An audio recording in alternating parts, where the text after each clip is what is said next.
ক্রীড়াঙ্গনের জন্য আমাদের রাজনীতিকরা তেমন কিছু করেননি আজ অবধি। অনেক কিছু করণীয় রয়েছে। এর একটা প্রধান কারণ হলো এই দেশে একটা পুরনো রাজনৈতিক দল আওয়ামী লীগ, তারা এই দেশের অতীতের খেলাধুলার সকল ট্র্যাডিশনকে পাল্টে দিয়েছে। এদের সাথে ক্রীড়াসুলভ মনোবৃত্তি এদের মধ্যে একেবারেই দেখা যায় না। এরা অনেক ক্রীড়াবিদকেও অনেক বিপদে ফেলেছে। এই দেশের যারা তারকা ক্রীড়াবিদ একসময় প্লেইং জাতীয় দলে খেলছে, যেমন সাকিব আল হাসান, তামিম ইকবাল, মাশরাফি মুর্তজা, এরা জাতীয় দলে খেলা অবস্থাতেই একটা রাজনৈতিক দলে যোগ দিয়েছে। কেউ কেউ এমপি হয়েছে, তামিম যোগ দেয়নি, বাট এদেরকে অনেকভাবে উদ্বুদ্ধ করার চেষ্টা করা হয়েছে। সাকিব আল হাসান আমার বাসায় এসেছিল একদিন, সামরিক বাহিনীর এক কর্মকর্তা আমার পরিচিত আমার বাসায় নিয়ে এসেছিল। তার সাথে আমার পরিচয় ছিল না, এমনি খেলা দেখেছি টেলিভিশনে। বললো যে আপনার সাথে একটু দেখা করবে, আপনার অ্যাডভাইস নিতে চাই, আপনি অনেকদিন পলিটিক্সে আছেন। আমি তো বিরোধী দল করি, সে তো নিশ্চয়ই বিরোধী দলে যোগদানের জন্য আসবে না। বলে না, আসবে। ঠিক আছে, আমার বাসায় আসলো। তাকে অনেক কথাবার্তা বললাম। এক ফাঁকে তাকে একটা উপদেশ দিয়েছি যেটি সে গ্রহণ না করে বিপদে পড়েছে। তাকে আমি বলেছি, যা করো না করো আওয়ামী লীগ কোনদিন করবে না। তো সে এটা শুনে একটু বিমর্ষ হলো। তার ধারণা আওয়ামী লীগে গেলে মন্ত্রী হবে, এটা হবে, ওইটা হবে, এমপি তো হবেই।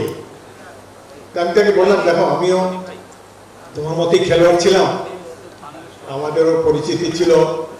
একসময় পাকিস্তান জাতীয় দলে আমি একাই বাঙালি ছিলাম, আমাদের অনেক সুযোগ সুবিধা নিতে পারতাম আমরা। কিন্তু খেলোয়াড়ি অবস্থায়, জাতীয় দলে খেলা অবস্থায় রাজনীতিতে যোগদান করা, এটি আমার ঠিক মনোভূত হচ্ছে না। তোমার অনেক নাম হয়েছে, তুমি বেশ কয়েক বছর ধরে বেস্ট অলরাউন্ডার হিসাবে তোমাকে দেখছি। তুমি এক নম্বর রাজনীতিতে এখন যেও না, আর গেলে এই দলটি আর বেশি দিন তার আয়ু নাই। সে চুপচাপ করে তারপর খানিকক্ষণ পরে চলে গেল।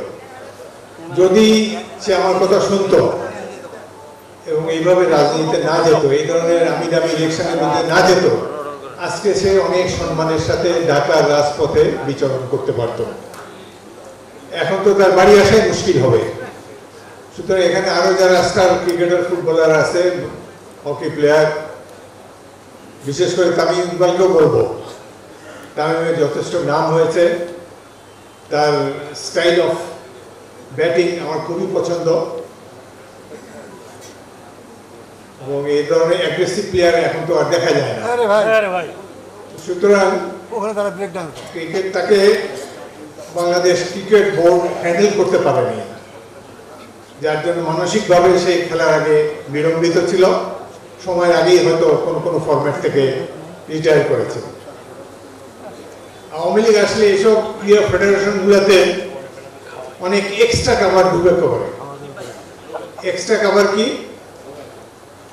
এটাকে যোগ হিসাবেও নিতে পারেন। ক্রিকেট খেলার সময় অনেক মহিলারাও খেলা দেখতে আসে, উল বুনে আর খেলা দেখে।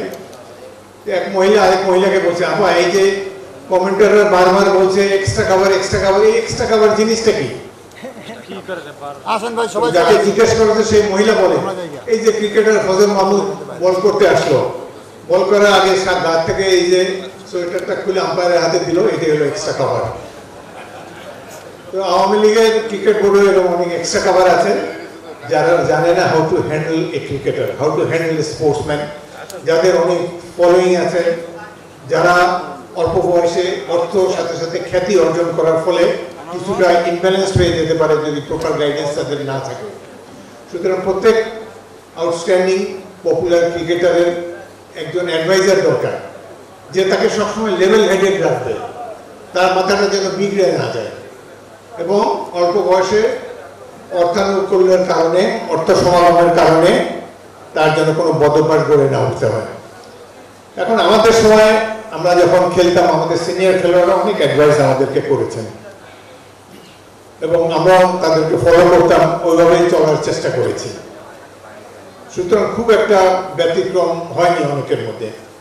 এখন খেলাধুলায় অনেক টাকা এসেছে, অনেক প্রভাব প্রতিপত্তি, তো সুতরাং যারা খেলোয়াড় তাদেরকে খেলার সুলভ মনোভাব সবসময় ধারণ করে থাকতে হবে।